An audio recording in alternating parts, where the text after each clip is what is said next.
الحمدللہ رب العالمین والصلاة والسلام علی سید المرسلین وعلی آلہ وصحابہ اجمعین اما بعد فاعوذ باللہ من الشیطان الرجیم بسم اللہ الرحمن الرحیم۔ سورۃ الکہف ہم نے کل شروع کی تھی۔ آج اصحاب کہف کے واقعہ سے ہم شروع کرتے ہیں۔ اللہ سبحانہ و تعالیٰ نے فرمایا کہ از اول فتیۃ الی الکہف، کہ جب چند نوجوان غار میں آ کر انہوں نے پناہ لی، فقالوا ربنا، تو انہوں نے کہا کہ اے ہمارے رب، اے ہمارے پروردگار، ہمیں اپنی رحمت سے نواز اور ہمارے معاملے کو درست فرما دے۔ تو اللہ پاک فرماتا ہے تو ہم نے انہیں اسی غار میں تھپک کر سال ہا سال کے لیے ہم نے انہیں سلا دیا۔ عربی زبان میں ضربنا علی آذانہم، اس کا مطلب ہوتا ہے کہ جیسے پیار سے ہم بچے کو تھپکا کر جیسے ہم سلا دیتے ہیں، تو اللہ پاک یہ فرماتا ہے کہ ہم نے ان کو تھپک کر سال ہا سال کے لیے، سنین عددا، کئی سالوں کے لیے ہم نے ان کو سلا دیا۔ اور پھر ہم نے انہیں اٹھایا تاکہ دیکھیں کہ ان کے دو گروہوں میں سے کون اپنی مدت قیام کا ٹھیک شمار کرتا ہے، کہ یعنی کہ اللہ سبحانہ و تعالیٰ نے ان کو اٹھایا تاکہ معلوم ہو کہ کتنی مدت وہ اس حال میں رہے۔ اب اس کے بعد فرمایا کہ ہم ان کا قصہ آپ کو ہم سناتے ہیں حق کے ساتھ، یعنی جو حق کے ساتھ اصل جو بات ہے، اصل جو قصہ ہے وہ ہم آپ کو بیان کریں۔ فرمایا کہ وہ کچھ نوجوان تھے جو اپنے رب پر ایمان لے آئے تھے اور ہم نے ان کی ہدایت میں اضافہ کر دیا تھا۔ ہم نے ان کے دل اس وقت مضبوط کیے جب وہ اٹھ کھڑے ہوئے تھے اور انہوں نے اعلان کر دیا تھا کہ ہمارا رب تو بس وہی ہے جو آسمانوں اور زمین کا رب ہے، ہم اسے چھوڑ کر کسی دوسرے کو معبود نہیں بنائیں گے اور نہ پکاریں گے۔ اگر ہم ایسا کریں گے تو گویا کہ ہم نے حق سے نہایت ہٹی ہوئی بات ہم نے کہی ہے۔ اور پھر انہوں نے ایک دوسرے سے یہ کہا، یہ ہماری قوم تو اللہ سبحانہ و تعالیٰ کو چھوڑ کر دوسرے خدا بنا بیٹھی ہے۔ یعنی ان کے دور میں جو بادشاہ تھا وہ مشرک تھا اور وہ جبراً دوسروں کو بھی شرک پر قائم رہنے کی تلقین کرتا تھا اور جبراً وہ یہ کام کرتا تھا۔ یہ لوگ ان کے اب یہ افراد آپس میں بات کر رہے ہیں اپنی قوم کے حوالے سے کہ ہماری قوم تو اللہ کو چھوڑ کر دوسروں کو اپنا معبود بنا بیٹھی ہے، اور یہ لوگ ان کے معبود ہونے پر کوئی واضح دلیل بھی نہیں لاتے، ان کے پاس کوئی ایسی دلیل بھی نہیں ہے کہ جو یہ بتائیں کہ یہ شرک کیوں کرتے ہیں۔ اور یہ خود آپس میں یہ بات کر رہے ہیں کہ آخر اس شخص سے بڑا ظالم کون ہو سکتا ہے کہ جو اللہ پر افطرا باندھتا ہے، جھوٹ باندھتا ہے۔ اور پھر خود یہ غار میں آ گئے اور انہوں نے غار میں پناہ لے لی۔ اور اللہ سبحانہ و تعالیٰ فرماتا ہے کہ تمہارا رب تم پر اپنی رحمت کا دامن وسیع رکھے گا اور تمہارے کام کے لیے ساز و سامان مہیا کرے گا۔ اب جو صورتحال تھی غار میں ان کے ساتھ، اس کو بھی اللہ سبحانہ و تعالیٰ نے بیان کیا کہ اگر تم انہیں غار میں دیکھتے تو تمہیں یوں نظر آتا کہ سورج جب نکلتا ہے تو ان کے غار کو چھوڑ کر دائیں جانب چڑھ جاتا ہے، اور جب غروب ہوتا ہے تو ان سے بچ کر بائیں جانب اتر جاتا ہے۔ یعنی وہ غار میں موجود ہیں، ایسا نہیں ہے کہ سورج ان کے سر پر چمکے اور ان کے لیے، ان کے جسم کے لیے تکلیف کا باعث بنے۔ یعنی جب سورج چمکتا ہے، روشنی ہوتی ہے اور مسلسل سورج چمکتا رہے تو اس سے نقصان ہوتا ہے، لیکن اللہ سبحانہ و تعالیٰ نے ایسا انتظام کر دیا کہ سورج کی روشنی بھی اندر آتی تھی، اور لیکن سورج کی تپش اور گرمی وہ ان کے سر پر نہیں ہوتی تھی۔ اور اللہ پاک نے فرمایا کہ وہ غار کے اندر ایک وسیع جگہ میں موجود ہیں، اور یہ اللہ کی نشانیوں میں سے ایک نشانی ہے۔ اللہ سبحانہ و تعالیٰ ہدایت دیتا ہے جسے چاہتا ہے، اور اللہ سبحانہ و تعالیٰ اگر جسے بھٹکا دے تو پھر اس کا کوئی بھی ولی مرشد اس کا کوئی نہیں ہوتا۔ اللہ پاک فرماتا ہے کہ وَتَحْسَبُهُمْ أَيْقَاظًا وَهُمْ رُقُودٌ، کہ اگر تم ان کو دیکھو تو تمہیں یہ گمان ہوتا کہ وہ جاگ رہے ہیں، حالانکہ وہ سو رہے ہوتے تھے۔ اور دائیں بائیں کی کروٹیں اللہ پاک فرماتا ہے کہ وہ بھی ہم دلواتے رہتے تھے۔ اور کتا، ان کے ساتھ ایک کتا بھی تھا، تو فرمایا کہ وہ وَقَلْبُهُمْ بَاسِطٌ ذِرَاعَيْهِ بِالْوَسِيدِ، اور کتا اپنے ہاتھ غار کے دہانے پر پھیلائے بیٹھا تھا، اور اگر تم جھانک کر اندر دیکھتے لَوِ اطَّلَعْتَ عَلَيْهِمْ لَوَلَّيْتَ مِنْهُمْ فِرَارًا، تو تم پھر دوڑ لگا دیتے، تم بھاگ جاتے، وَلَمُلِئْتَ مِنْهُمْ رُعْبًا، اور یہ دیکھ کر تمہارے دل میں روب پیدا ہو جاتا۔ اللہ پاک ہی فرماتا ہے کہ اس طرح ہم نے انہیں اٹھایا اور ان کو ہم نے بٹھایا تاکہ ذرا آپس میں وہ سوال کریں، پوچھیں۔ ان میں سے ایک نے پوچھا کہ بتاؤ کتنی دیر تم اس حال میں رہے؟ تو دوسرے نے کہا کہ شاید دن بھر یا اس سے کچھ کم وقت ہوگا جو ہم اس حالت میں رہے۔ کہ پھر وہ بولے کہ اللہ ہی بہتر جانتا ہے کہ ہمارا کتنا وقت اس حالت میں گزرا۔ اور پھر اس کے بعد انہوں نے کہا کہ بھئی اپنے میں سے کسی کو یہ چاندی کا سکہ دے کر شہر میں بھیجو اور وہ جا کر ہمارے لیے وہاں سے کھانا لے آئے، اور لیکن یہ کام سارا جو کرنا ہے یہ وَلِيَتَلَطَّفْ وَلَا يُشْعِرَنَّ بِكُمْ أَحَدًا، ذرا سمجھداری کے ساتھ بھی کرنا ہے اور تاکہ کسی کو بھی اس کی خبر نہ ہو۔ تو اگر ایسا ہو گیا، لوگوں کو پتہ چل گیا، تو پھر ہمیں لوگ سنسار کر دیں گے یا پھر ہمیں مجبور کریں گے کہ واپس ہماری ملت میں آؤ۔ یعنی قرآن پاک نے جو لوگوں کی باتیں ہیں وہ یہ ہیں کہ 300 سال یا 309 سال کا یہ عرصہ بنتا ہے جو لوگوں نے کہا، لیکن اللہ سبحانہ و تعالیٰ فرماتا ہے کہ یہ اللہ زیادہ بہتر جانتا ہے کہ وہ کتنی مدت اس حال میں رہے۔ یہ چونکہ لوگوں کا مزاج ایسا ہوتا ہے کہ لوگ اصحاب کہف کے بارے میں ان کی تعداد پر اندازے کرنے لگ گئے، یا جتنا عرصہ وہ غار میں رہے اس پر اندازے کرنے لگ گئے، لیکن اللہ پاک فرماتا ہے کہ جو اصل بات ہے اس مقصد کی طرف آؤ۔ وہ کیا ہے؟ وہ یہ ہے کہ جب انہیں مشرکانہ ماحول ملا، بادشاہ وقت نے ان پر جبر اور ظلم کر کے انہیں واپس شرک کی طرف بلانے کی کوشش کی، تو انہوں نے ایک غار میں پناہ لے لی، یعنی اپنے آپ کو ایک خلوت میں اور پناہ گزینی میں اپنے آپ کو وہ لے گئے اور غار میں جا کر بیٹھ گئے اپنے ایمان کو بچانے کے لیے۔ تو یہ اصل کہانی ہے جو یہاں پر موجود ہے، لیکن لوگ ہمیشہ ایسی باتوں میں الجھتے ہیں کہ جو اصل غرض اور اصل مقصد نہیں ہوتی۔ تو یہاں پر بھی اسی بات کو اللہ پاک نے آگے بیان کیا کہ اس طرح ہم نے اہل شہر کو، جو شہر والے تھے، ان کو ان پر ہم نے مطلع کیا تاکہ لوگ جان لیں کہ اللہ کا وعدہ سچا ہے اور جو قیامت کی گھڑی ہے وَأَنَّ السَّاعَةَ لَا رَيْبَ فِيهَا، اور اس کے آنے میں کوئی بھی شک نہیں ہے۔ اچھا، پھر کیا صورتحال ہوئی؟ اب قرآن پاک اس کو بیان کرتا ہے کہ اِذْ يَتَنَازَعُونَ بَيْنَهُمْ أَمْرَهُمْ فَقَالُوا ابْنُوا عَلَيْهِمْ بُنْيَانًا۔ اب ان کے درمیان یہ جھگڑا ہونے لگا،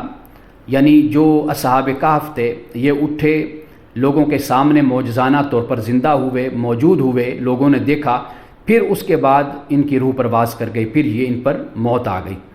اب جو لوگ تھے ان کے آپس میں جھگڑے ہونے لگے کہ ان کے ساتھ کیا معاملہ کیا جائے۔ تو بعض لوگوں نے کہا کہ بھئی ان پر ایک دیوار بنا دی جائے، اور اللہ سبحانہ و تعالیٰ ہی ان کے معاملے کو بہتر جانتا ہے۔ لیکن جس گروہ کو غلبہ حاصل تھا اس نے کہا کہ لَنَتَّخِذَنَّ عَلَيْهِمْ مَسْجِدًا، کہ ہم یہاں پر ایک عبادت گاہ بناتے ہیں۔ اب اس کے بعد اللہ پاک فرماتا ہے کہ سَيَقُولُونَ ثَلَاثَةٌ رَابِعُهُمْ كَلْبُهُمْ،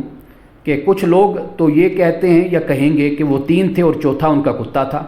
وَيَقُولُونَ خَمْسَةٌ سَادِسُهُمْ كَلْبُهُمْ رَجْمًا بِالْغَيْبِ، اور کچھ لوگ یہ کہیں گے کہ 5 تھے اور چھٹا ان کا کتا تھا۔ فرمایا کہ یہ سب اٹکل پچو کی باتیں، بے تک کی باتیں جو یہ ہانکتے ہیں۔ وَيَقُولُونَ سَبْعَةٌ وَثَامِنُهُمْ كَلْبُهُمْ، اور کچھ لوگ تو یہ کہیں گے کہ یہ 7 ہیں اور ان کا 8واں ان کا کتا ہے۔ فرمایا قُل رَبِّي أَعْلَمُ بِعِدَّتِهِمْ مَا يَعْلَمُهُمْ إِلَّا قَلِيلٌ، کہہ دیجئے کہ میرے رب زیادہ جانتا ہے ان کی تعداد کو، نہیں جانتا ان کو مگر بہت ہی کم لوگ ہیں جو اصل بات کو جانتے ہیں۔ اب اس کے بعد اللہ سبحانہ و تعالیٰ اس سے آگے یہ فرماتا ہے کہ وَلَبِثُوا فِي كَهْفِهِمْ 300 سِنِينَ، کہ یہ اپنی غار میں 300 سال رہے۔ اب یہ اسی بات کا تسلسل ہے کہ جیسے لوگوں نے کہا کہ 3 ہیں تو چوتھا کتا ہے، یا 5 ہیں تو چھٹا کتا ہے، یا 7 ہے تو 8واں کتا ہے، تو اسی طرح لوگوں نے کہا کہ جی یہ غار میں 300 سال رہے، اور بعض لوگوں نے تو یہ کہا کہ نہیں جی 9 سال اور بڑھا لیجیے، یعنی 309 سال یہ غار میں رہے ہیں۔ لیکن اللہ پاک نے فرمایا قل اللہ اعلم بما لبثوا، اے نبی صلی اللہ علیہ وسلم آپ کہہ دیجئے کہ ان کے قیام کی مدت زیادہ اللہ ہی جانتا ہے۔ لہو غیب السماوات والارض، اسی کے لیے آسمانوں کا غیب ہے اور زمین کا غیب ہے۔ اب اس کے بعد رسول اللہ صلی اللہ علیہ وسلم کو اللہ پاک نے یہ فرمایا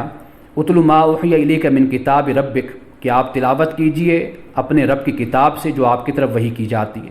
یعنی اس بات کی ہمیں تعلیم دی گئی کہ جو اللہ تعالیٰ نے کتاب میں بیان کیا بس اسی کو مانو، اسی کی تلاوت کرو، اسی پر عمل کرو۔ یعنی جو کتاب سے باہر ہے اس معاملے میں ہمیشہ یہی رویہ اختیار کرنا چاہیے کہ جو بات رسول اللہ صلی اللہ علیہ وسلم نے بیان فرمائی، مستند روایت کے ساتھ ہم تک پہنچی یا سنت سے پہنچی، وہ تو قابل اعتماد ہوئی، لیکن باقی باتیں کہ جو من گھڑت ہیں اور جو گزشتہ کتابوں میں بھی موجود ہیں، جو تحریف کے ذریعے سے شامل کر لی گئیں،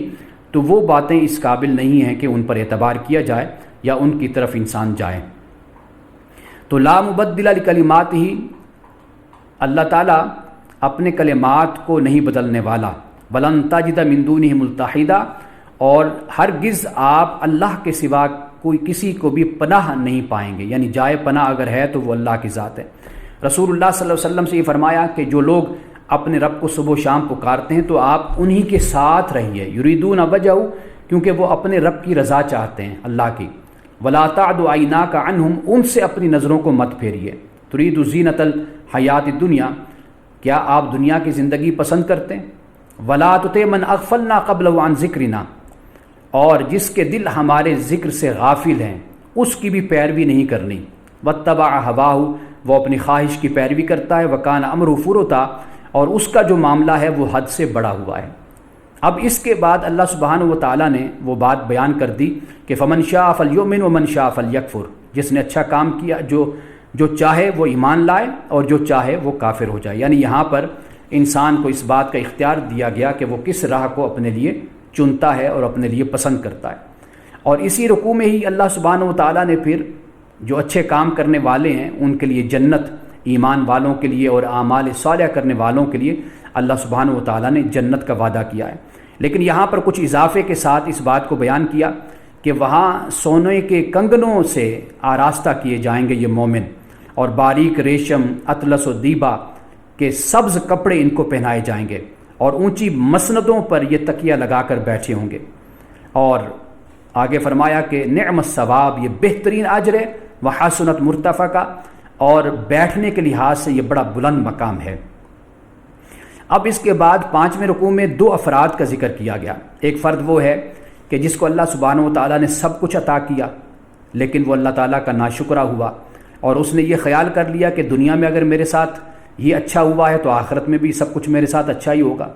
تو اس نے ہر اپنے اس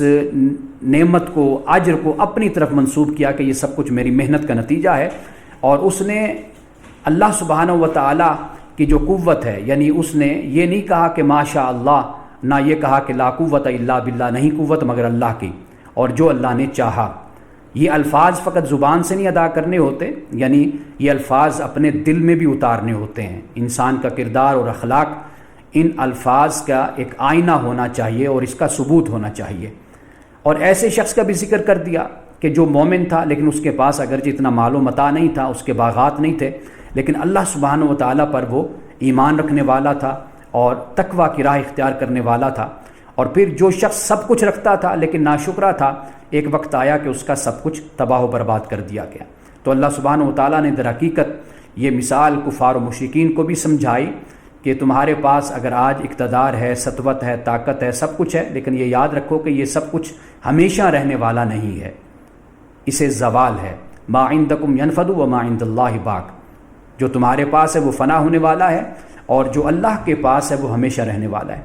اب اس کے بعد اللہ سبحانہ و تعالیٰ نے صرف دنیا کی زندگی کی مثال دی ہے، اور یہ مثال اتنی خوبصورت ہے، اور آیت نمبر 45 سے لے کر اگر آیت نمبر 49 تک، یہ چھوٹا سا رکوع، اس کو آپ خود بیٹھ کر پڑھیں، آپ دیکھیں کہ اللہ سبحانہ و تعالیٰ نے کس طرح انسان کو زندگی کی مثال سمجھائی ہے کہ ایک وقت ہوتا ہے، عروج ہوتا ہے، ابتدا ہوتی ہے، اور پھر اس کے بعد ایک عروج آتا ہے انسان پر۔ انسانی زندگی اسی طرح ہوتی ہے، پھر آخر کیا ہوتا ہے، پھر سب کچھ فنا ہو جاتا ہے، پھر بڑھاپا آتا ہے، پھر اس کے بعد انسان پر موت طاری کر دی جاتی ہے، اور اللہ کی بارگاہ میں پھر انسان حاضر ہوتا ہے۔ تو اس رکوع میں اللہ سبحانہ و تعالیٰ نے دنیا کی زندگی کی یہ مثال دی ہے کہ یہ مثال ایسے ہے کہ جیسے اللہ سبحانہ و تعالیٰ آسمان سے پانی بھیجتا ہے اور پھر زمین کی جو رویدگی ہے، سبزہ ہے زمین کا، وہ بڑھ جاتا ہے اور پھر خوبصورت زمین آپ کو نظر آتی ہے، آپ دیکھتے ہیں۔ اللہ پاک نے فرمایا کہ یہ مال، یہ اولاد، یہ دنیا کی زینت ہے، اور ہمیشہ رہنے والی چیز کیا ہے؟ وہ انسان کے صالح اور نیک اعمال ہیں کہ جس پر اللہ سبحانہ و تعالیٰ انسان کو اجر عطا کرتا ہے۔ اور رکوع نمبر 7 میں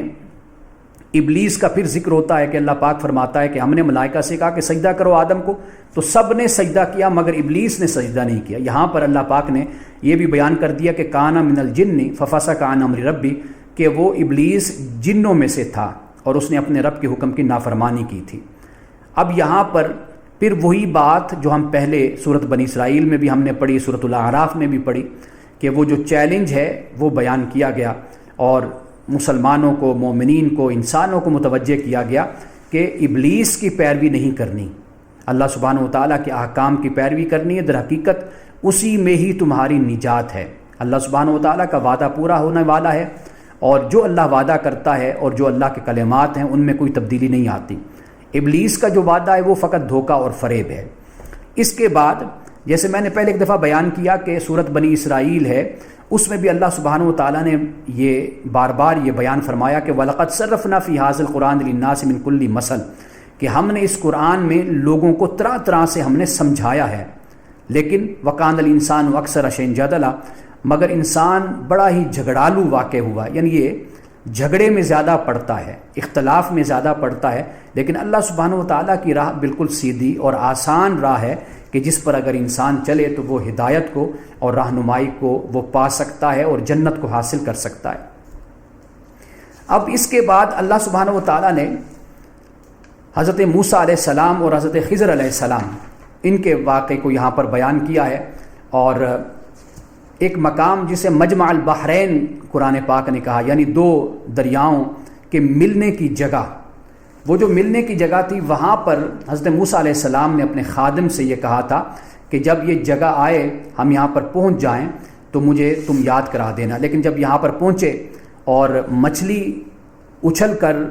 جیسے ایک سرنگ ہوتی ہے اس میں پانی میں ایسی گئی کہ جیسے سرنگ میں جاتی ہے،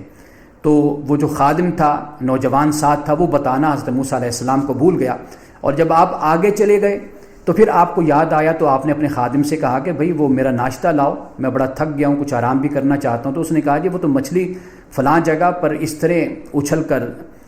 چلی گئی تھی سمندر میں، لیکن میں اس وقت آپ کو بتانا بھول گیا تھا، مجھے شیطان نے بھلا دیا تھا۔ تو حضرت موسیٰ علیہ السلام نے پھر کہا کہ بھی واپس چلو،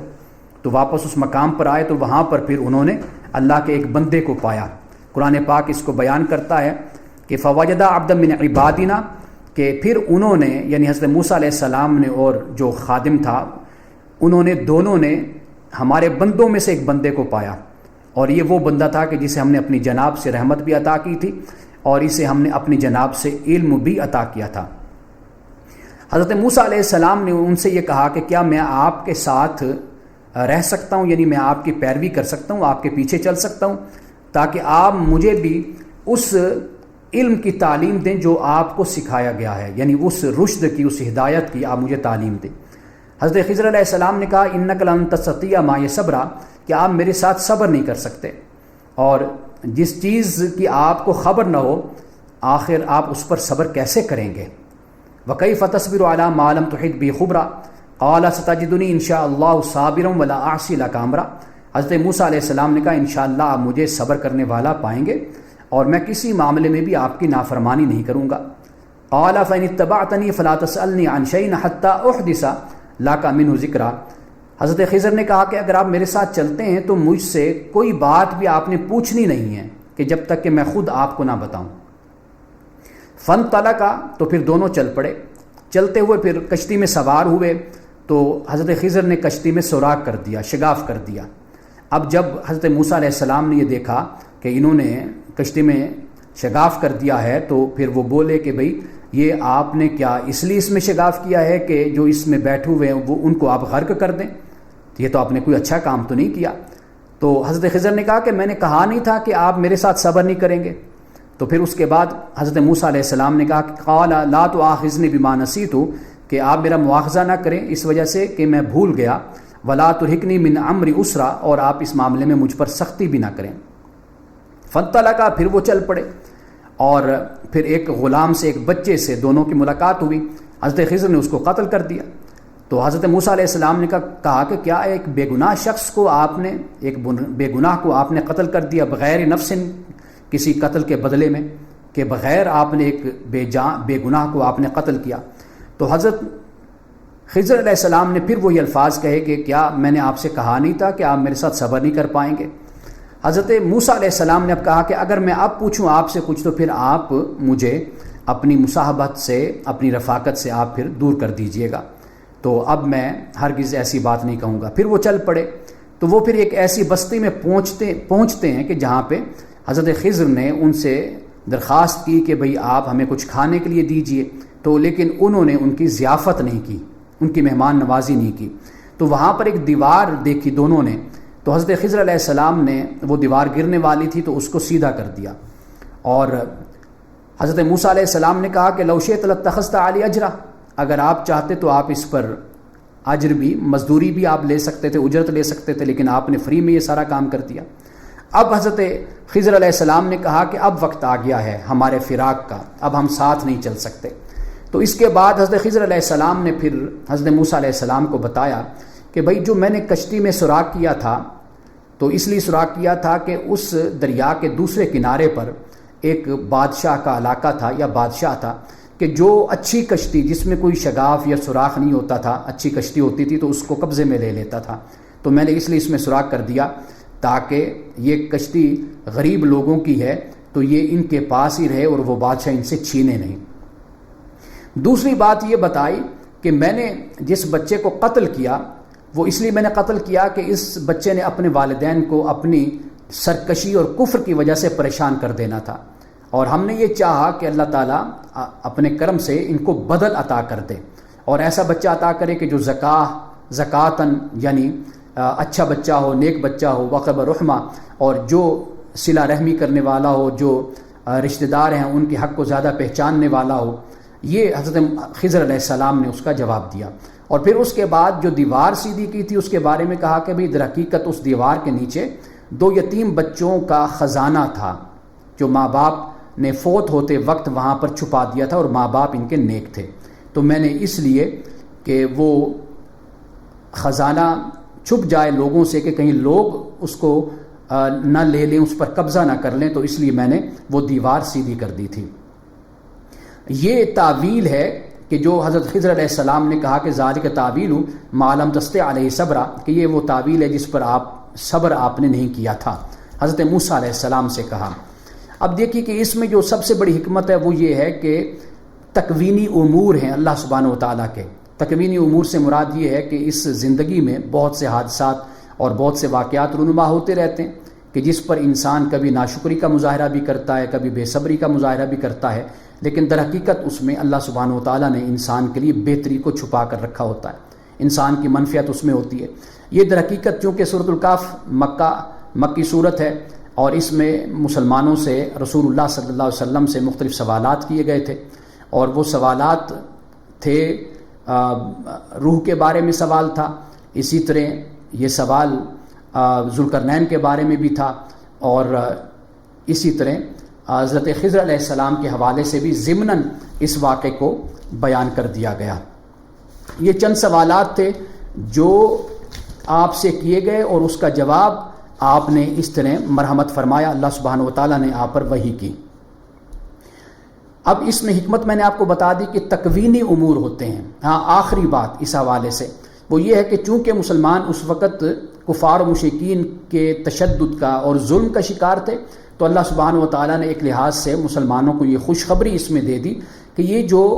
تم پر ظلم و تشدد ہو رہا ہے یا تمہارے ساتھ زیادتی ہو رہی ہے، اپنے رشتہ دار بھی غیر بھی سب تم پر انہوں نے زمین کو تنگ کر رکھا ہے، تو تم پریشان نہ ہو۔ یہ تکوینی امور سے ہے، اللہ سبحانہ وتعالیٰ آنے والے وقت میں تمہارے لیے ان میں بہتری پیدا فرما دے گا۔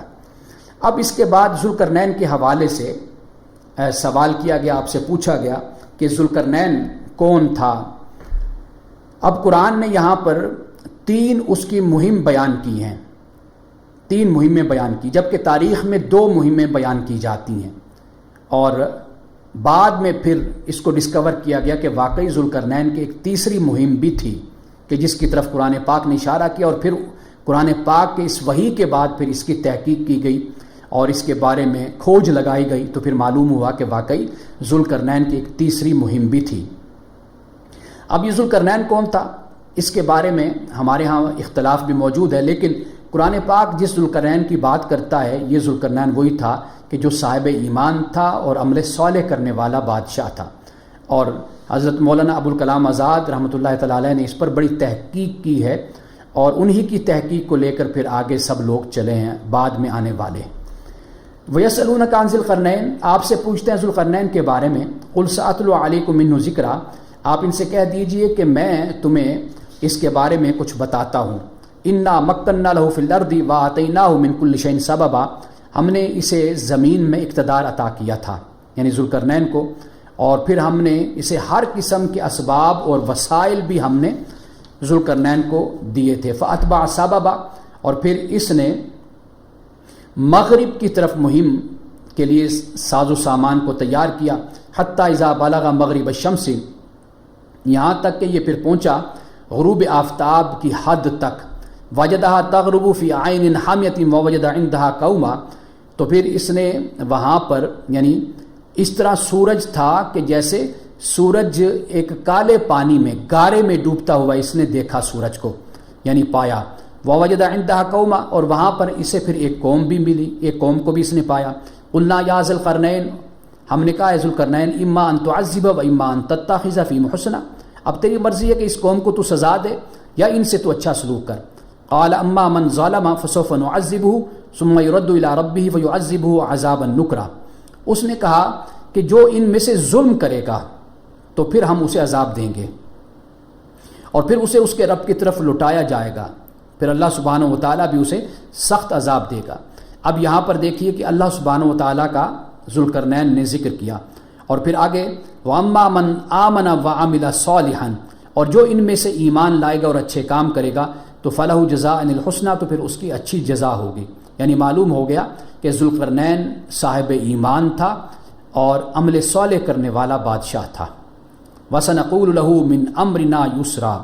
اور ہم اسے نرم احکام دیں گے اس کو۔ ثم اتبع سببا،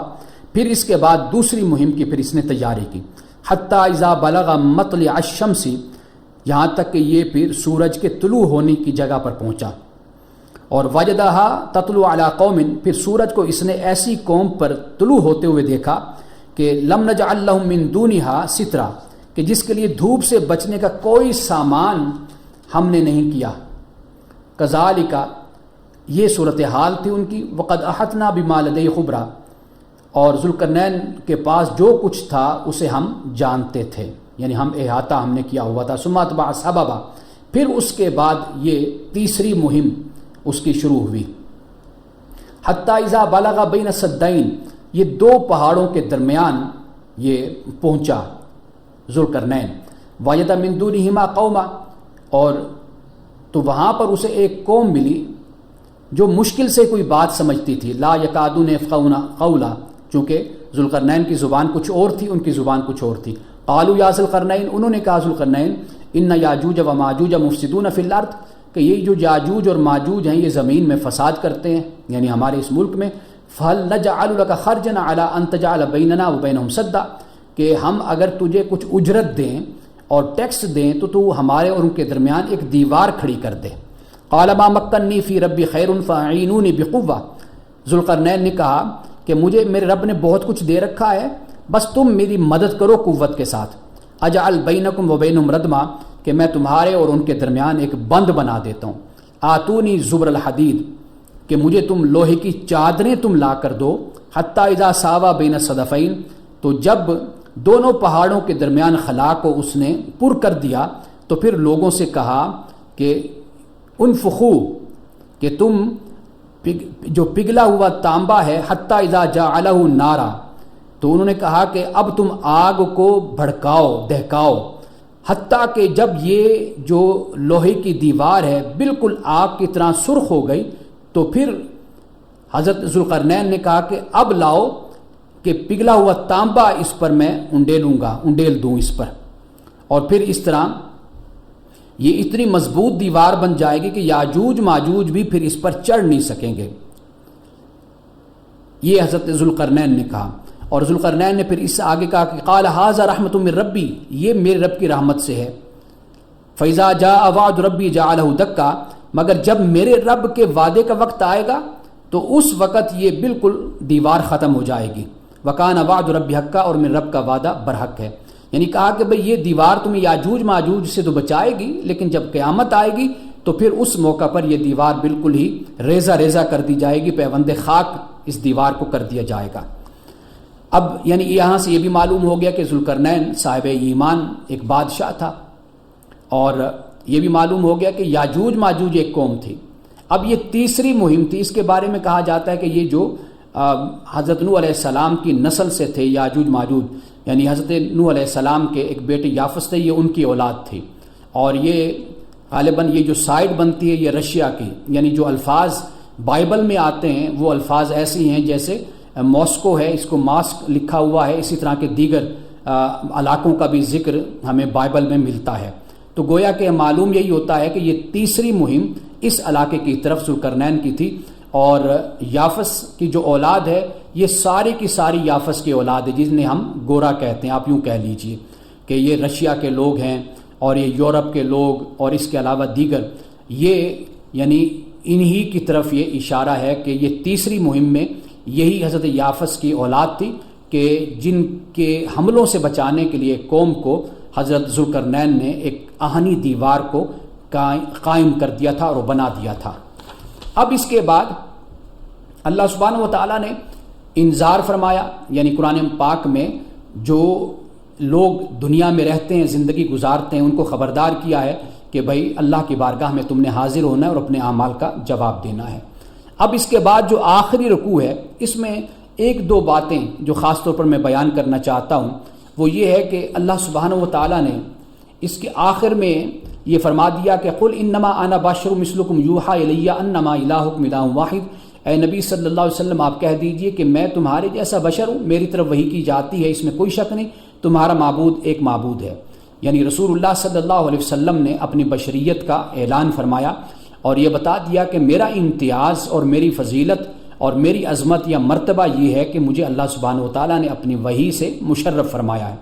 اب اس کے بعد فرمایا فمن کان یرجو لقاء ربہ، پس جو اپنے رب سے ملنے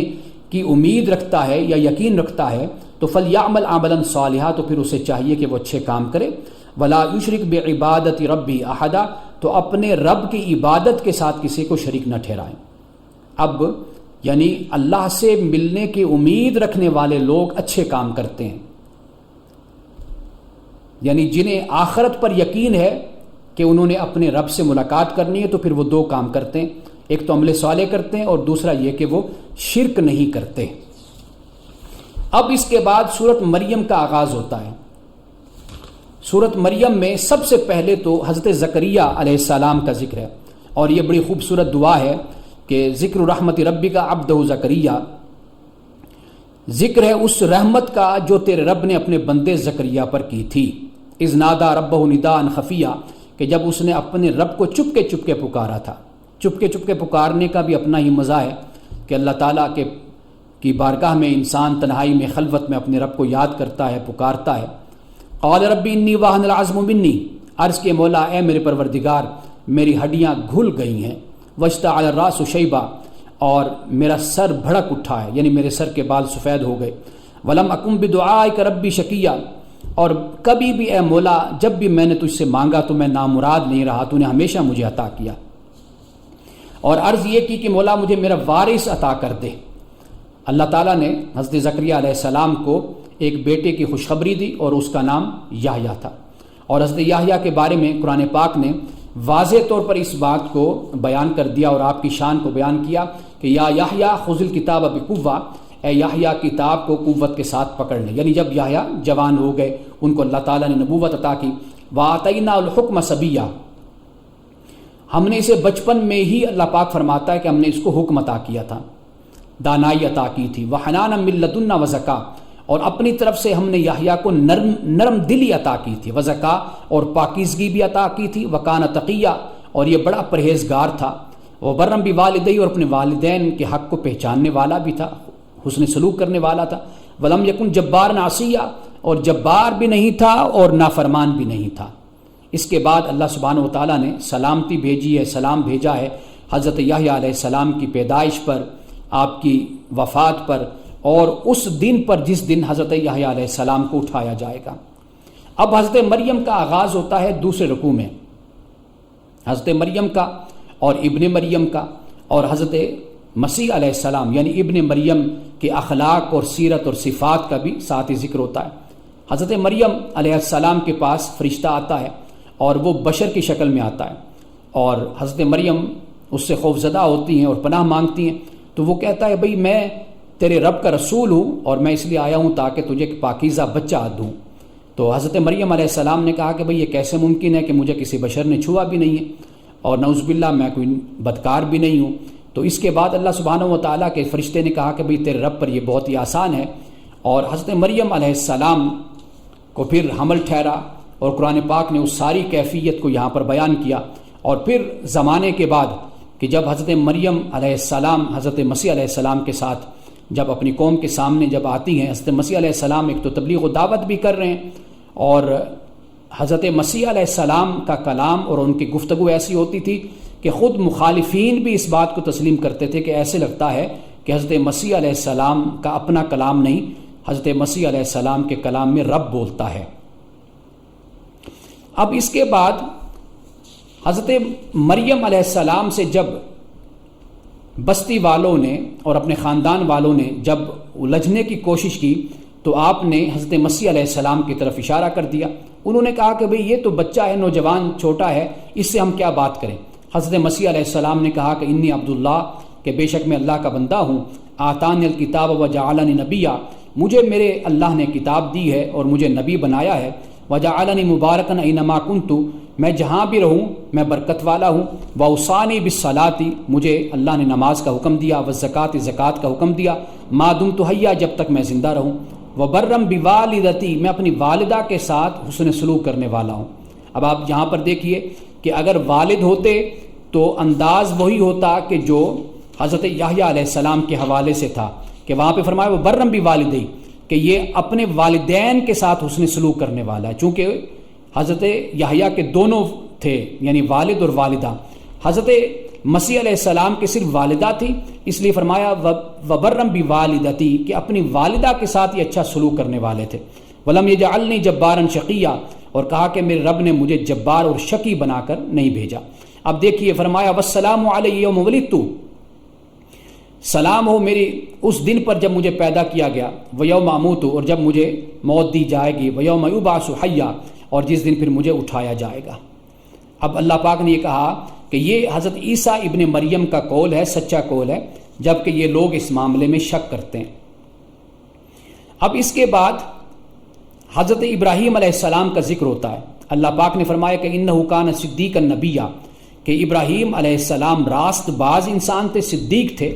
جیسے حضرت یوسف علیہ السلام کو ایھا الصدیق کہا کہ اے سراپا سچائی، اے سچے انسان۔ حضرت ابراہیم علیہ السلام کے لیے بھی یہی الفاظ قرآن پاک نے بیان کیے کہ انہ کان صدیقا نبیّا، کہ حضرت ابراہیم علیہ السلام صدیق نبی تھے، کہ جب آپ نے اپنے والد سے کہا کہ اے میرے ابا جان یا اے میرے بزرگوار، لما تعبدو، کیوں آپ پوجا کرتے ہیں، ما لا یسمع، اس کی جو نہ سنتا ہے، ولا یبصر، نہ وہ دیکھتا ہے، ولا یغنی عنک شیئا، اور نہ ہی وہ کسی قسم کا کوئی فائدہ دے سکتا ہے۔ یا ابت قد جاءنی من العلم، اے میرے بزرگوار، میرے پاس تو اللہ کی طرف سے علم آیا ہے، ما لم یاتک، جو آپ کے پاس نہیں آیا، فاتبعنی اہدک صراطا سویا، اگر آپ میرے پیچھے چلیں گے تو میں آپ کو سیدھی راہ دکھاؤں گا، آپ کو سیدھی راہ کے بارے میں بتاؤں گا۔ اے میرے ابا جان، اے میرے بزرگوار، شیطان کی پیروی مت کیجیے، شیطان کی پوجا مت کیجیے، ان الشیطان کان للرحمن عصیا، کہ شیطان رحمان کا نافرمان ہے۔ اب اس کے بعد حضرت ابراہیم علیہ السلام کے بعد رکوع نمبر 5 میں حضرت اسماعیل کا، حضرت ادریس کا، حضرت موسیٰ علیہ السلام کا ذکر ہوتا ہے۔ حضرت موسیٰ علیہ السلام کو اللہ پاک نے فرمایا کہ موسیٰ مخلص بھی تھے، رسول نبی تھے، یعنی مخلص جسے اللہ سبحانہ و تعالیٰ نے اپنے لیے خاص کر لیا، اور وہ خاص کیسے کیا وہ ہم سورۃ طٰہٰ میں جا کر پڑھیں گے۔ اور فرمایا کہ یاد کر کتاب میں موسیٰ کو کہ بے شک وہ مخلص تھا اور وہ رسول نبی تھا۔ اب اس کے بعد حضرت اسماعیل علیہ السلام کے بارے میں فرمایا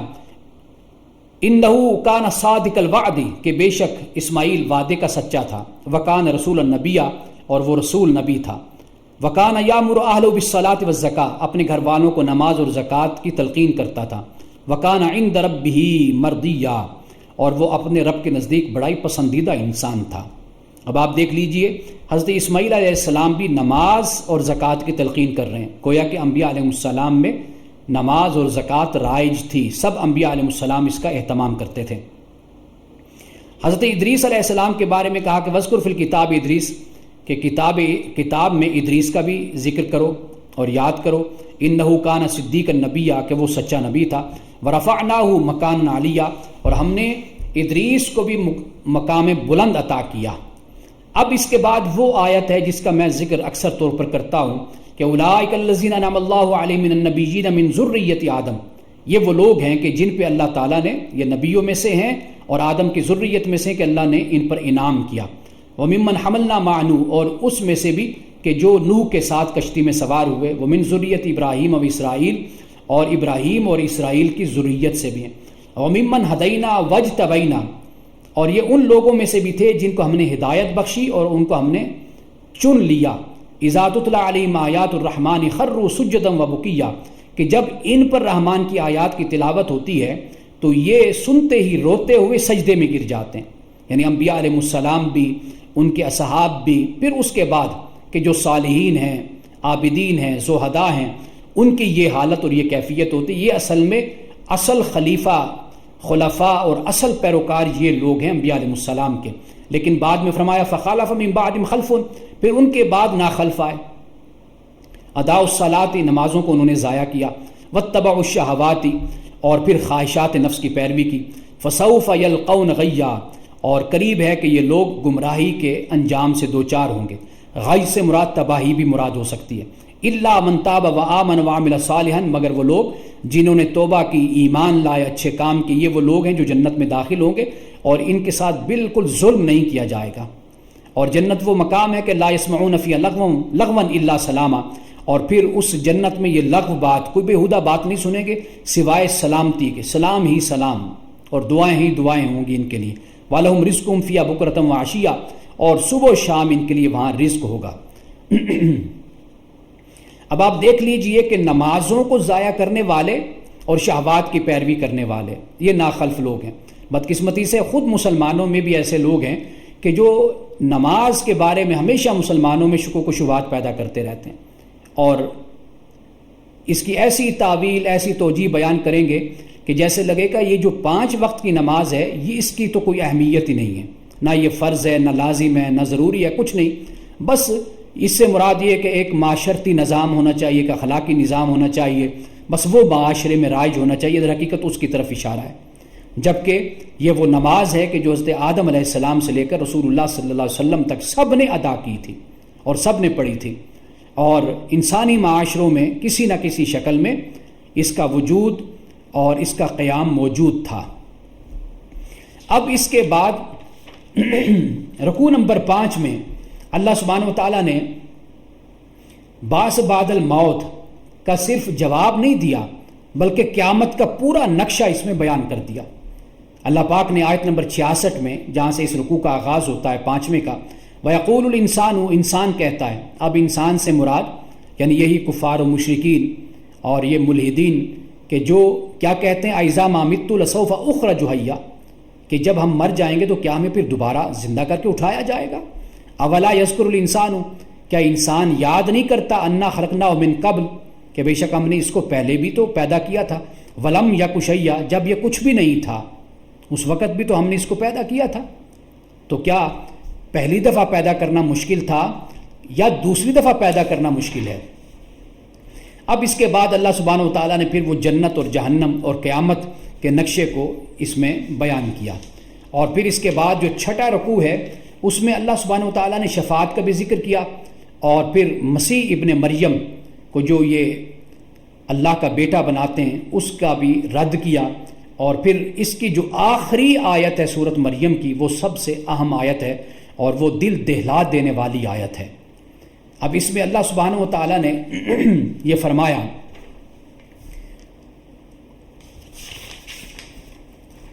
آخری آیت ہے، فرمایا وَكَمْ أَهْلَكْنَا قَبْلَهُم مِّن قَرْنٍ، کہ کیا ہم نے ان سے پہلے بہت سی نسلوں کو، بہت سے زمانوں کو کیا ہم نے ہلاک نہیں کر دیا؟ هَلْ تُحِسُّ مِنْهُمْ مِنْ أَحَدٍ، کیا تو ان میں سے کسی کو محسوس کرتا ہے، کسی کا نشان پاتے ہو تم؟ او تسمع لهم رکزا، یا ان میں سے کسی کی آہٹ کو بھی سنتے ہو؟ یعنی کبھی کیا محسوس کرتے ہو کہ وہ دوبارہ پلٹ آئے، یا تم نے کبھی ان کا ذکر بھی سنا کبھی لوگوں کے منہ سے؟ کتنی نسلیں، کتنے زمانے، کتنی قومیں اس دنیا سے چلی گئی، آج ان کا نام و نشان بھی نہیں ہے۔ اگر ہم کہیں جاتے ہیں تو کسی عمارت سے، کسی قلعہ سے، کسی شاہی محل سے ہی ہم دیکھ کر کہیں تو کہیں کہ بھئی یہ فلاں کا ہے، لیکن کتنی نسلیں ایسی گزر گئی کہ جن کے نہ کوئی محلات باقی رہے، نہ ان کے قلعے باقی رہے، نہ ان کے گھر باقی رہے، نہ ان کے شہر باقی رہے، نہ ان کی زندگی کا رہن سہن، کچھ بھی نام و نشان کوئی باقی نہیں رہا، سب کچھ ختم ہو گیا۔ اللہ پاک نے اس سورۃ مریم کے آخر میں اسی بات کو بیان کر دیا کہ کتنی نسلوں کو ہم نے ہلاک کیا ان سے پہلے، کیا تو ان میں سے کسی کے نشان کو پاتا ہے، یا ان میں سے کسی کی آہٹ کو کبھی تو نے سنا ہے؟ یہ آیت ہے کہ جو انسان کو متوجہ کرتی ہے اس بات کی طرف کہ اگر انسان یہ چاہتا ہے کہ اللہ سبحانہ و تعالیٰ اسے ہمیشہ کی زندگی عطا کرے اور پرسکون زندگی اس کو عطا کرے اس مرنے کے بعد اور اس موت کے بعد، پھر اسے یہ چاہیے کہ وہ اللہ سبحانہ و تعالیٰ سے لو لگائے، کہ جیسے ہم نے سورۃ الکہف کے آخر میں پڑھا کہ فَمَنْ كَانَ يَرْجُو لِقَاءَ رَبِّهِ فَلْيَعْمَلْ عَمَلًا صَالِحًا وَلَا يُشْرِكْ بِعِبَادَةِ رَبِّهِ أَحَدًا، کہ جسے اپنے رب سے ملاقات کی امید ہے تو پھر اسے چاہیے کہ وہ اچھے کام کرے اور اپنے رب کی عبادت میں کسی کو شریک نہ ٹھہرائے۔ اب اس کے بعد سورۃ طٰہٰ کا آغاز ہوتا ہے۔ سورۃ طٰہٰ آغاز ہے، یہ بھی سورۃ طٰہٰ مکی سورت ہے۔ طٰہٰ ما انزلنا علیک القرآن لتشقیٰ، کہ ہم نے آپ پہ قرآن کو نازل کیا اس لیے نہیں کہ آپ مشقت میں پڑ جائیں، الا تذکرۃ لمن یخشیٰ، مگر یہ اس لیے نازل کیا کہ تاکہ آپ اس سے خشیت پائیں۔ تنزیلا ممن خلق الارض والسماوات العلی، اور یہ قرآن نازل کیا گیا ہے اس خدا کی طرف سے جس نے آسمان اور زمین اور آسمانوں کو، بلند آسمانوں کو جس نے پیدا کیا، اور وہ پھر عرش پر وہ استوا ہوا، عرش پر جلوہ افروز ہوا، یا وہ عرش پر پھر جلوہ فرما ہوا۔ اب اس کے بعد اسی رکوع میں اللہ سبحانہ و تعالیٰ نے اسی بات کو بیان کیا کہ یہ جو نبوت اللہ کی طرف سے ادا کی جاتی ہے اس کے لیے کوئی اعلان نہیں کیا جاتا، اور نہ ہی کوئی سٹیج لگائی جاتی ہے، اور نہ ہی لوگوں کو بتایا جاتا ہے کہ میں اب اس شخص کو، فلاں شخص کو میں اپنا رسول، اپنا نبی بنانے والا ہوں۔ یہاں پر کیا فرمایا کہ وَهَلْ أَتَاكَ حَدِيثُ مُوسَىٰ، کیا آپ کے پاس موسیٰ کی خبر پہنچی ہے؟ اِذْ رَأَىٰ نَارًا، کہ جب اس نے آگ کو دیکھا، فَقَالَ لِأَهْلِهِ امْكُثُوا إِنِّي آنَسْتُ نَارًا لَعَلِّي آتِيكُم مِّنْهَا بِقَبَسٍ أَوْ أَجِدُ عَلَى النَّارِ هُدًى، کہ جب آگ کو دیکھا تو اپنے گھر والوں سے کہا کہ ذرا ٹھہرو، میں آگ دیکھ رہا ہوں، ممکن ہے کہ میں تمہارے پاس کوئی شعلہ، کوئی آگ، تھوڑی سی انگارہ میں تمہارے پاس لے آؤں، او آجد علی النار ہدا، یا اس آگ پر مجھے کوئی راستے سے متعلق کوئی رہنمائی مل جائے۔ فلما اتاہا نودی یا موسیٰ، جب حضرت موسیٰ علیہ السلام اس مقام پہ پہنچے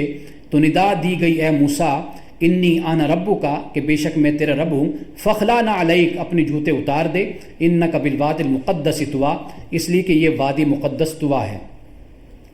یعنی آپ اس وقت وادی مقدس طویٰ میں ہیں۔ وَأَنَا اخْتَرْتُكَ فَاسْتَمِعْ لِمَا يُوحَىٰ، اور میں نے تجھ کو چن لیا ہے، پس سن جو تیری طرف وحی کی جاتی ہے، یعنی جو وحی کیا جاتا ہے اس کو توجہ سے سنو۔ اِنَّنِي أَنَا اللَّهُ لَا إِلَٰهَ إِلَّا أَنَا فَاعْبُدْنِي، کہ کہ بے شک میں اللہ نہیں معبود مگر میں، فاعبدنی میری عبادت کرو، بندگی کرو، واقیم الصلاۃ لذکری اور میری یاد کی خاطر نماز کو قائم کرو۔ اب آپ دیکھ لیجئے کہ پہلے ہم نے سورۃ الکہف میں، سورۃ مریم میں ہم نے اس بات کو پڑھا کہ حضرت اسماعیل علیہ السلام بھی نماز کو قائم کرنے والے تھے، اپنے اہل کو حکم دینے والے تھے نماز کا اور زکوٰۃ کا۔ یہاں پر اللہ پاک نے حضرت موسیٰ علیہ السلام سے فرمایا کہ میری یاد کی خاطر آپ نماز کو قائم کیجئے۔ اب اس کے بعد حضرت موسیٰ علیہ السلام سے اللہ پاک نے یہ فرمایا کہ وَمَا تِلْكَ بِيَمِينِكَ يَا موسیٰ، یعنی یہ کسی اور مقام کی بات ہے کہ اے موسیٰ تیرے ہاتھ میں کیا ہے؟ قَالَ هِيَ عَصَايَ، کہا کہ یہ میرا عصا ہے، ڈنڈا ہے۔ فرمایا کہ أَتَوَكَّأُ عَلَيْهَا وَأَحُشُّ بِهَا عَلَىٰ غَنَمِي، کہ میں اس سے ٹیک بھی لگا لیتا ہوں اور میں اس سے پتے جھاڑتا ہوں اپنی بکریوں کے لیے۔ وَلِيَ فِيهَا مَآرِبُ أُخْرَىٰ، اور اس سے میرے اور بہت سے کام ہیں جو میں اس سے لیتا ہوں۔ قَالَ أَلْقِهَا يَا موسیٰ، کہا ہے موسیٰ اس کو ڈال دو۔ فَأَلْقَاهَا، جب اس کو پھینکا تو فَإِذَا هِيَ حَيَّةٌ تَسْعَىٰ، تو پھر وہ ایک سانپ بن گیا جو دوڑ رہا تھا۔ قَالَ خُذْهَا وَلَا تَخَفْ، حضرت موسیٰ علیہ السلام سے اللہ پاک نے فرمایا کہ اس کو پکڑ لے اور ڈر نہیں۔ سَنُعِيدُهَا سِيرَتَهَا الْأُولَىٰ، اور ہم اسے پہلی والی حالت میں لے آئیں گے۔ وَاضْمُمْ يَدَكَ إِلَىٰ جَنَاحِكَ، اور پھر ذرا اپنے ہاتھ کو اپنے بغل میں دبا۔ تَخْرُجْ بَيْضَاءَ مِنْ غَيْرِ سُوءٍ آیَةً أُخْرَىٰ، تو پھر وہ چمکتا ہوا نکلے گا بغیر تکلیف کے۔ یہاں پر جو تکلیف کا لفظ فرمایا وہ اس لیے کہ تورات میں یہ کہا گیا کہ حضرت موسیٰ علیہ السلام کا جو ہاتھ روشن ہوتا تھا تو نعوذ باللہ اسے بیماری تھی، ہاتھ میں کوئی برس تھا، تو اللہ پاک نے یہاں پر یہ واضح کر دیا کہ حضرت موسیٰ علیہ السلام کے ہاتھ میں کوئی بھی بیماری نہیں تھی۔ فرمایا کہ لِنُرِيَكَ مِنْ آيَاتِنَا الْكُبْرَىٰ، اور یہ فرمایا کہ اس لیے کہ ہم تجھے بڑی نشانیاں بھی دکھانے والے ہیں، اور فرعون کی طرف جا کہ اس نے سرکشی اختیار کر لی۔ اب اس کے بعد جو رکوع ہے، اس میں دوسرا رکوع، اس میں حضرت موسیٰ علیہ السلام کی مشہور دعا بیان ہے۔ رب اشرح لی صدری، اے میرے رب میرے سینے کو میرے لیے کھول دے، ویسر لی امری، اور میرے کام کو میرے لیے آسان کر دے، واحلل عقدۃ من لسانی یفقہوا قولی، اور میری زبان کے عقدہ کو کھول دے، گرہ کو، اور لوگ میری بات کو سمجھیں۔ یہاں پر نعوذ باللہ ایسا نہیں کہ حضرت موسیٰ علیہ السلام ہکلاتے تھے، یہاں پر یہی معاملہ ہے کہ انسان کبھی بہت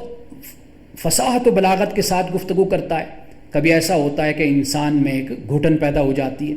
اور ایسا بھی ہوتا ہے کہ آغاز میں جب انسان کو کہا جاتا ہے کہ یہ مجمع ہے، یہ لوگ ہیں، ان سے آپ گفتگو کیجئے، تو گفتگو کرنے میں انسان کو ہچکچاہٹ ہوتی ہے، گھبراہٹ ہوتی ہے، تو یہ ایک انسانی فطرت ہے۔ تو یہاں نعوذ باللہ ایسا معاملہ نہیں ہے کہ حضرت موسیٰ علیہ السلام کوئی ہکلاتے تھے یا آپ کی زبان میں ہکلاہٹ تھی۔ تو قرآن پاک نے یہ فرمایا کہ حضرت موسیٰ علیہ السلام نے دعا کی کہ میری زبان کی گرہ کو سلجھا دے۔ وَجَعَلْ لِي وَزِيرًا مِّنْ أَهْلِي، اور میرے کنبے سے ایک وزیر میرا مقرر کر دے، ہارون آخی، کہ جو میرا بھائی ہارون ہے اسے، اشدد بِهِ أَزْرِي، کہ وہ میرے ہاتھ کو مضبوط کرے، وَأَشْرِكْهُ فِي أَمْرِي، اور میرے معاملے میں شریک ہو، کئی نُسَبِّحَكَ كَثِيرًا، تاکہ ہم خوب تیری پاکی کو بیان کریں، وَنَذْكُرَكَ كَثِيرًا، اور ہم خوب تیرا ذکر کریں، إِنَّكَ كُنْتَ بِنَا بَصِيرًا، اور تو ہمیشہ ہمارے حال کو دیکھنے والا ہے۔ اب دیکھیے حضرت موسیٰ علیہ السلام بالکل حضرت یوسف علیہ السلام کی طرح کہ اللہ تعالیٰ نے اگر کوئی مرتبہ دیا تو اللہ سبحانہ و تعالیٰ کا شکر بجا لائے، یعنی جتنا مرتبہ بلند ہوتا چلا گیا اتنا ہی زیادہ سر جھکتا چلا گیا۔ اب اس کے بعد اللہ تعالیٰ نے حضرت موسیٰ علیہ السلام کو اپنے احسان بھی یاد کروائے ہیں جو اللہ تعالیٰ نے احسان کیے۔ پہلا احسان کیا اذا اوحینا الی امک ما یوحی، کہ جب ہم نے وحی کی تیری ماں کی طرف، والدہ کی طرف جو وحی کی، وہ یہی تھی کہ موسیٰ کو تابوت میں ڈال دو، اور تابوت میں ڈال کر موسیٰ کو دریا میں چھوڑ دو، اور یہ جو لہریں ہیں یہ خود ہی موسیٰ کو ساحل پہ پہنچا دیں گی، اور اس کو وہ لے لے گا جو میرا اور موسیٰ کا جو دشمن ہے۔ اور فرمایا وَأَلْقَيْتُ عَلَيْكَ مَحَبَّةً مِّنِّي، اور میں نے اپنی طرف سے اے موسیٰ تجھ پر محبت کو ڈال دیا تھا، یعنی محبت اس طرح کہ جو بھی دیکھتا حضرت موسیٰ علیہ السلام سے محبت کرنے لگتا۔ وَلِتُصْنَعَ عَلَىٰ عَيْنِي، اور پھر اے موسیٰ تمہاری پرورش اور تربیت ساری ہماری نگرانی میں ہی ہوئی تھی۔ پھر یہ بھی بیان کر دیا، یعنی یہ بھی احسان کے طور پر بیان کیا کہ پھر تیری بہن کی یعنی ساتھ ساتھ چلتی رہی، دیکھتی رہی تجھے، اور پھر جب تو محل میں فرعون کے پہنچ گیا تو پھر تیری بہن نے کہا کہ بھئی کیا میں تمہیں رہنمائی نہ کروں ایسے شخص پر یا ایسی خاتون پر کہ جو اس کی کفالت کرے، تو پھر اس طرح ہم نے تجھے تیری ماں کی طرف لوٹا دیا، کئی تقر عینھا ولا تحزن، تاکہ اس کی آنکھوں کی ٹھنڈک اسے ملے اور وہ اداس بھی نہ ہو۔ اور پھر اسی طرح اللہ سبحانہ و تعالیٰ نے اس بات کو بھی بیان کیا کہ جب تو نے کسی شخص کو قتل کر دیا تھا تو پھر ہم نے تجھے اس دکھ سے باہر نکالا تھا، اور یہ ایک آزمائش تھی تمہارے لیے، اور پھر بہت عرصہ تم اہل مدین میں بھی رہے۔ ان ساری باتوں کو اللہ پاک نے بیان کیا، اور پھر یہ فرمایا کہ اے موسیٰ، تو اور تیرا بھائی میری نشانیاں لے کر فرعون کے پاس جائیں، اور یہ فرمایا کہ فقولا لہ قولا لینا لعلہ یتذکر او یخشی، کہ اس سے بات اگر کرو تو پھر نرمی کے ساتھ بات کرنی ہے فرعون کے ساتھ، شاید کہ وہ نصیحت حاصل کرے اور وہ خشیت حاصل کرے، وہ ڈر جائے۔ یعنی اب آپ دیکھیے کہ قرآن پاک نے اس کو طاغوت بھی کہا کہ وہ حد سے تجاوز کرنے والا بادشاہ تھا، وہ لوگوں کو اپنی عبادت پر مجبور بھی کرتا تھا، وہ ظالم بھی تھا، لیکن اپنے دو رسولوں کو اپنے دو پیغمبروں کو اللہ سبحانہ و تعالیٰ نے یہ کہا کہ اس کے پاس جاؤ اور جا کر اس سے نرمی سے بات کرنا، ممکن ہے کہ وہ نصیحت حاصل کرے اور اس میں ڈر پیدا ہو۔ اب فرعون کو جب تبلیغ کر دی، بتایا، تو اب سب سے بڑا سوال جو سامنے کھڑے ہوئے شخص کے ذہن میں آتا ہے وہ یہی آتا ہے کہ میرے آبا و اجداد جو کچھ کرتے رہے تو ان کا پھر معاملہ کیا ہوگا؟ قال فما بال القرون الاولی، یہ سوال آج بھی پیدا ہوتا ہے۔ آپ کسی کے سامنے کوئی اچھی بات کہیں اور اسے بتائیں کہ قرآن یہ کہتا ہے، حدیث یہ کہتی ہے، اس کا سب سے پہلا سوال یہ ہوگا کہ تو کیا میرے بزرگ پھر جھوٹ بولا کرتے تھے، میرے آبا و اجداد ایسا کرتے تھے؟ تو معاملہ یہ ہے کہ اگر آج کوئی بات مجھ پر واضح ہوئی یا آپ پر واضح ہوئی، اگر وہ بات حق اور سچ ہے تو ہمیں اس بات کو اختیار کرنے کا پابند کیا گیا ہے، ہم اس کے مکلف ہیں۔ باقی ہر کوئی اللہ کی بارگاہ میں خود اپنے اعمال کا جواب دے۔ اب اس کے بعد حضرت موسیٰ علیہ السلام سے جب کہا کہ فما ربکما یا موسیٰ، کہ تمہارا رب کون ہے موسیٰ؟ کہا قال ربنا الذی اعطی کل شیء خلقہ ثم ھدی، کہ ہمارا رب وہ ہے کہ جس نے ہر شے عطا کی، ہر شے کو اس کی خلق عطا کی، اس کو پیدا کیا، اس کی ساخت عطا کی، اور پھر اللہ سبحانہ و تعالیٰ نے ہدایت بھی دی۔ اب اس کے بعد حضرت موسیٰ علیہ السلام نے کہا کہ اللہ نے قال علم عند ربی فی کتاب، کہ اس کا جو علم ہے،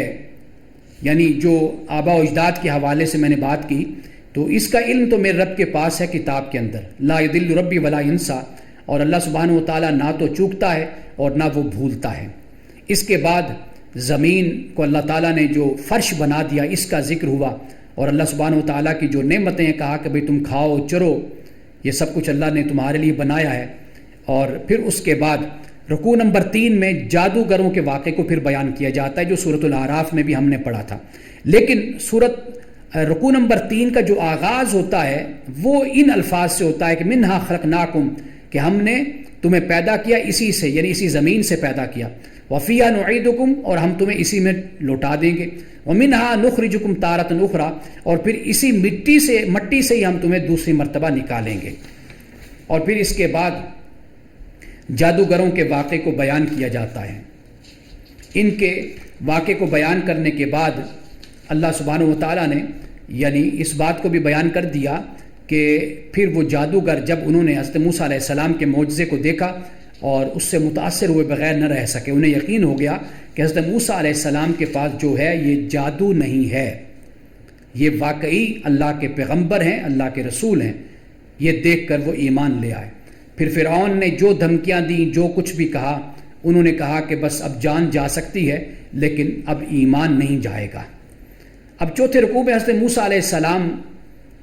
کا ذکر ہے کہ آپ بنی اسرائیل کو لے کر آپ راتوں رات نکلے، اور نکلے پھر اس کے بعد آپ کوہ طور پر گئے،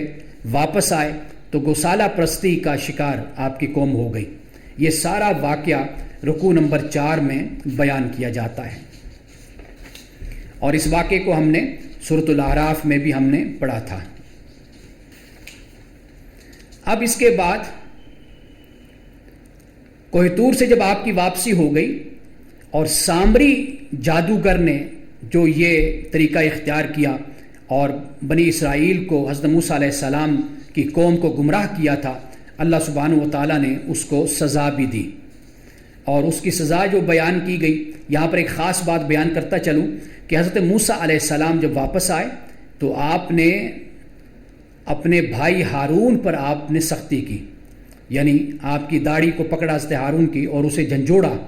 اور بال، سر کے بال ان کو بھی پکڑ کر آپ نے جھنجھوڑا، تو حضرت ہارون علیہ السلام نے کہا کہ قال یا ابن امّہ، اے میری ماں کے بیٹے، یعنی ماں جائے، لا تاخذ بلحیتی، کہ میری داڑھی نہ پکڑ، ولا براسی، اور میرے سر کے بالوں کو بھی نہ کھینچ، انی خشیت، کہ مجھے ڈر تھا کہ ان تقول فرقت بین بنی اسرائیل ولم ترقب قولی، کہ کہیں ایسا نہ ہو کہ تو یہ کہتا کہ تو نے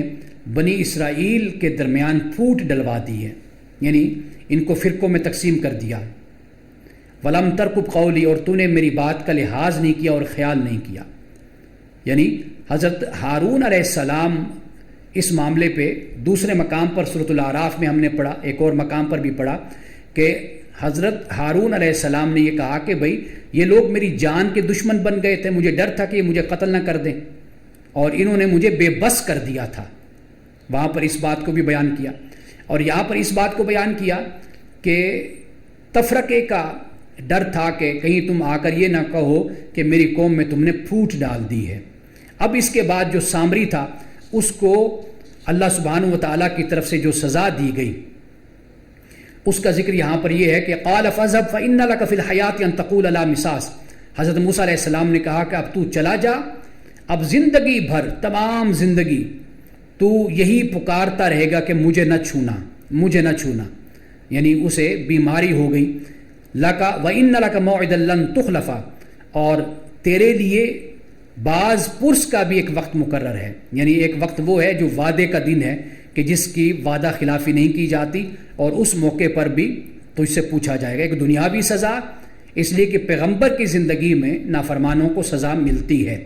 یہ بھی ایک قیامت کا عکس ہوتا ہے، ایک چھوٹی قیامت ہوتی جو دنیا میں ان کے لیے برپا کی جاتی ہے۔ اب اس کے بعد رسول اللہ صلی اللہ علیہ وسلم سے، یعنی قرآن مجید کا اب ذکر ہوتا ہے، کذالک نقص علیک من انباء ما قد سبق، کہ اے محمد، اے نبی صلی اللہ علیہ وسلم، اس طرح ہم پچھلے گزرے ہوئے حالات کی خبریں آپ کو بتاتے ہیں، آپ کو سناتے ہیں۔ اور وقد آتیناک من لدنا ذکرا، اور ہم نے آپ کو بھی اپنی طرف سے ذکر دیا ہے، آپ کو اپنی طرف سے بھی ذکر دیا، یعنی قرآن پاک کا یہ ایک اسلوب، ایک عمومی انداز ہے کہ انبیاء علیہ السلام کا ذکر کرے گا، جیسے اب ہم نے پڑھا حضرت موسیٰ علیہ السلام کا بڑی تفصیل سے ذکر، لیکن آخر میں پھر رسول اللہ صلی اللہ علیہ وسلم کا ذکر ہوتا ہے، قرآن مجید کا ذکر ہوتا ہے، یعنی اس سے جو ایک امیج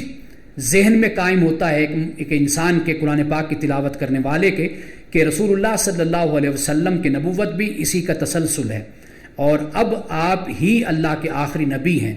یہی ختم نبوت ہے، اور آپ پر ایمان لانا کامل نجات کے لیے ضروری ہے آخرت میں، اور جنت کا حقدار بننے کے لیے آپ پر ایمان لانا ہر صورت میں ضروری ہے۔ تو یہ ایک، یعنی اللہ پاک یہ میسج اور یہ پیغام ہمیں دیتا ہے، جیسے ہم نے غالباً تیسرے پارے میں اور سورۃ آل عمران میں اس بات کو بیان کیا تھا کہ اگر رسول اللہ صلی اللہ علیہ وسلم کے بعد بھی کسی نبی کی بات ہوتی تو جس طرح انبیاء علیہ السلام آنے والے پیغمبر کی خوشخبری دے کر گئے تھے، تو رسول اللہ صلی اللہ علیہ وسلم کے حوالے سے بھی قرآن کہیں اس بات کا ذکر کرتا، یا آپ کی مسند احادیث میں کسی جگہ پر اس بات کا بیان ہوتا، تو قرآن بھی اس سے خالی ہے اور رسول اللہ صلی اللہ علیہ وسلم کی احادیث بھی اس سے خالی ہے، اور قرآن پاک یہ بتاتا ہے کہ رسول اللہ صلی اللہ علیہ وسلم اللہ کے آخری نبی اور خاتم النبیین ہیں۔ فرمایا من اعرض عنہ، جس نے بھی اس قرآن سے اعراض برتا، فإنہ یحمل یوم القیامت وزرا، اور پھر وہ قیامت کے روز بوجھ اٹھا کر گناہوں کا اپنے آئے گا، خالدین فیہا، اور یہ ہمیشہ اسی میں گرفتار رہے گا۔ اب اس کے بعد اللہ سبحانہ و تعالیٰ نے وہ جو مجرم ہیں ان کے ساتھ جو معاملہ ہوگا جب سور پھونکا جائے گا اس کو بیان کر دیا، اور پھر رکوع نمبر 6 ہے قیامت کے ہولناکیوں کو بھی بیان کیا۔ اب پہاڑ ہیں، بہت بڑی طاقت اور بہت بڑی قوت رکھتے ہیں، جب آپ دور سے پہاڑوں کو دیکھیں تو انسان کے دل پر ایک ہیبت طاری ہوتی ہے۔ اللہ پاک فرماتا ہے یسألونک عن الجبال، یہ پہاڑوں کے بارے میں پوچھتے ہیں، یعنی ان پہاڑوں کے ساتھ کیا حشر ہوگا، یعنی قیامت کے بارے میں ان کا خیال یہ ہے کہ پہاڑوں کو، جن کو اتنا بڑا جثہ، اتنا بڑا جسم جن کا ہے، اتنی بڑی طاقت ہے، جن کو دیکھ کر ہیبت طاری ہوتی ہے، ان کا معاملہ بھلا قیامت کے دن کیا ہوگا؟ تو اللہ پاک نے فرمایا فقل ینسفھا ربی نسفا، کہ اے نبی صلی اللہ علیہ وسلم آپ کہہ دیجئے کہ میرا رب ان کو گرد غبار بنا کر، دھول بنا کر ان کو اڑا دے گا. ان کی یہ حیثیت ہوگی قیامت کے روز. یعنی وہ اللہ کی ذات اتنی قوت والی ذات ہے، اتنی قدرت والی ذات ہے کہ پہاڑ بھی اس کے سامنے کوئی حیثیت نہیں رکھتے. فَيَذَرُوهَا قَاعًا صَفْصَفًا، اور اللہ سبحانہ و تعالیٰ زمین کو ہموار چٹیل میدان بنا کر رکھ دے گا. لا ترى فيها عوج ولا عوجا ولا امتا، اور نہ پھر تو اس میں عوج دیکھے گا یعنی کجی ٹیڑھا پن دیکھے گا، اور نہ ہی بلندی دیکھے گا، سب کچھ ختم ہو جائے گا. یومئذ یتبعون الداعی لا عوج لہ، کہ اس دن کیا ہوگا، سب لوگ منادی کی پکار پر سیدھے چلے آئیں گے. لا عوج لہ، اور کسی میں بھی کوئی اکڑ نہیں ہوگی، کوئی اکڑ نہیں دکھا سکے گا. وخشعت الاصوات للرحمن فلا تسمع الا ہمسا، اور آوازیں رحمان کے آگے دب جائیں گی اور ایک سرسراہٹ کے سوا تم کچھ نہیں سنو گے، بس سرسراہٹ ہوگی. اب اس کے بعد یومئذ لا تنفع الشفاعۃ، جس دن نہ تو کوئی شفاعت فائدہ دے گی، الا من اذن له الرحمن ورضی له قولا، مگر جسے اللہ تعالیٰ اجازت دے گا اور جس کی بات کو سننا اللہ تعالیٰ پسند کرے گا. اب اس کے بعد اللہ پاک نے یہ فرمایا، اس کا جو اختتام ہوتا ہے اس رکوع کا، رکوع نمبر 6 کا، وہ ہے کہ وَلَقَدْ عَهِدْنَا إِلَىٰ آدَمَ مِن قبل، ہم نے اس سے پہلے آدم کو بھی ایک حکم دیا تھا یا عہد لیا تھا. فَنَسِیَ، پھر وہ بھول گیا. وَلَمْ نَجِدْ لَهُ عَزْمًا، اور ہم نے اس میں عزم نہیں پایا، یعنی ارادہ نہیں پایا تھا. غلطی ہوئی اور پھر اس کے بعد فوراً ہی آدم پچھتایا اور اللہ کی بارگاہ میں توبہ کرنے کے لیے آ گیا. لیکن شیطان ایسا نہیں تھا، جب اس نے غلطی کی، غلط کام کیا تو وہ اس پر ڈٹ گیا. یہ فرق ہے آدم اور شیطان کا. شیطان اپنی غلطی پر اصرار کرتا ہے، ضد کرتا ہے، ڈٹ جاتا ہے، مانتا ہی نہیں ہے. اور انسان آدم اپنی غلطی پر پشیمانی کا اظہار کرتا ہے، مانتا ہے، معذرت کرتا ہے، معافی مانگ لیتا ہے. تو یہاں پر اللہ سبحانہ و تعالیٰ نے حضرت آدم علیہ السلام کا یہ فرق بیان کر دیا، کیونکہ لوگ یہ سوال کرتے ہیں کہ آدم نے کہ جی کیوں غلطی کی. اللہ تعالیٰ نے یہ بتا دیا کہ یہ اصل میں فرق ہے، تم آدم کی اولاد ہو، آدم کے نقش قدم پر چلو. غلطی تم سے ہوگی، لیکن اس غلطی پر تمہیں اصرار اور اس غلطی پر تمہیں ضد نہیں کرنی، بلکہ آدم کے نقش قدم پر چلتے ہوئے تمہیں اللہ کی بارگاہ میں آ کر استغفار کرنی ہے. اب اس کے بعد پھر آدم و ابلیس کے واقعے کو مختصراً بیان کر دیا جاتا ہے، اور یہ بتایا جاتا ہے کہ ابلیس تمہارا اور تمہاری بیوی کا دشمن ہے، اور اس کا مقصد کیا ہے کہ تمہیں جنت سے نکالے. اب اس کے بعد اللہ سبحانہ و تعالیٰ نے اسی رکوع میں اس بات کو بیان کر دیا کہ جو بھی میرے ذکر سے اعراض کرے گا تو اس کی دنیا میں، اس کی جو زندگی میں اس کو تنگ کر دوں گا. اور قیامت کے دن جب سب لوگ اکٹھے ہوں گے تو یہ اندھے اللہ کی بارگاہ میں آئیں گے اور یہ کہیں گے، اے میرے رب، کیوں تو نے مجھے اندھا کیا کہ جب کہ میں دنیا میں تو آنکھوں والا تھا؟ یعنی کیوں تو نے مجھے اٹھایا اندھا کہ جب میں دنیا میں میری آنکھیں تھیں. اللہ فرمائے گا، قال کذالک اتتک آیاتنا، اسی طرح تیرے پاس دنیا میں میرے پاس میری نصیحت، میری آیات آئی تھی. فنسیتھا، تو نے میری آیات کو بھلا دیا تھا. کذالک الیوم تنسیٰ، اور آج تو بھلا دیا گیا. اب اس کے بعد جو آخری رکوع ہے، رکوع نمبر 8، اس میں اللہ تعالیٰ نے رسول اللہ صلی اللہ علیہ وسلم سے فرمایا کہ جو یہ کافر کہتے ہیں ان پہ صبر کیجئے، اور ساتھ یہ بھی بیان کر دیا کہ جن کو ہم نے دنیا دی ہے ان کی طرف آپ نظر اٹھا کر بھی نہ دیکھیے. اور یہ بھی فرما دیا تیسری بات کہ اپنی اہل کو نماز کا حکم دیجئے. دیکھیے یہاں پر بھی نماز کی تلقین فرمائی گئی، یعنی اللہ نے اپنے رسول سے کہا کہ اپنے گھر والوں کو آپ نماز کی تلقین کیجئے. وَاسْتَبِرْ عَلَيْهَا، اور خود بھی نماز کے اچھے طریقے سے پابندی کیجئے. یہ چوتھی بات ہے جو اللہ سبحانہ و تعالیٰ نے اپنے رسول صلی اللہ علیہ وسلم سے یہ فرمایا. اب اس کے بعد فرمایا کہ لا نسألک رزقا، کہ ہم تجھ سے رزق کا سوال نہیں کرتے، نحن نرزقک،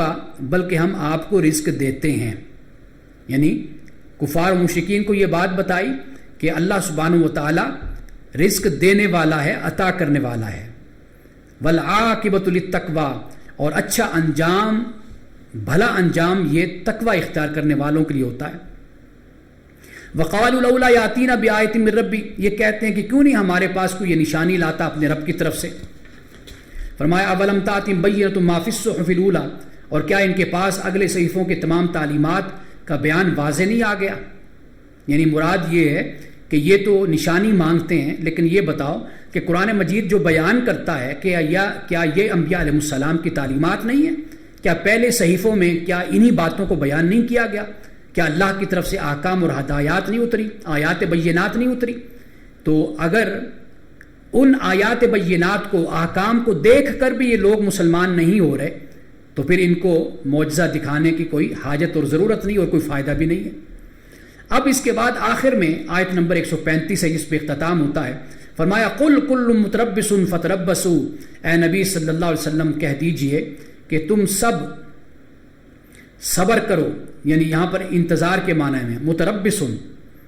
کہ انتظار کرو اور ہم بھی انتظار کرنے والے ہیں، فستعلمون من اصحاب الصراط السوی ومن اهتدى، ان قریب تمہیں معلوم ہو جائے گا کہ کون سیدھی راہ پر چلنے والے ہیں اور کون ہدایت یافتہ ہیں۔ یہ انداز مختلف مقامات پر اختیار کیا گیا کہ وہاں پہ اللہ سبحانہ و تعالیٰ نے یہی فرمایا کہ تم بھی انتظار کرو اور ہم بھی انتظار کرنے والے ہیں، اور معلوم ہو جائے گا مستقبل میں کہ کون اللہ کا سچا رسول اور نبی ہے، کون ہدایت پر ہے اور کون اللہ کی راہ سے بھٹکا ہوا اور دور ہے۔ بحمد اللہ تعالیٰ آج ہم نے 16ویں پارے کا اختتام کیا، مکمل کیا، اور کل انشاءاللہ تعالیٰ ہم 17ویں پارے کا آغاز کریں گے۔ بارک اللہ لنا ولکم فی القرآن العظیم ونفعنا وإیاکم بالآیات والذکر الحکیم، صدق اللہ العظیم۔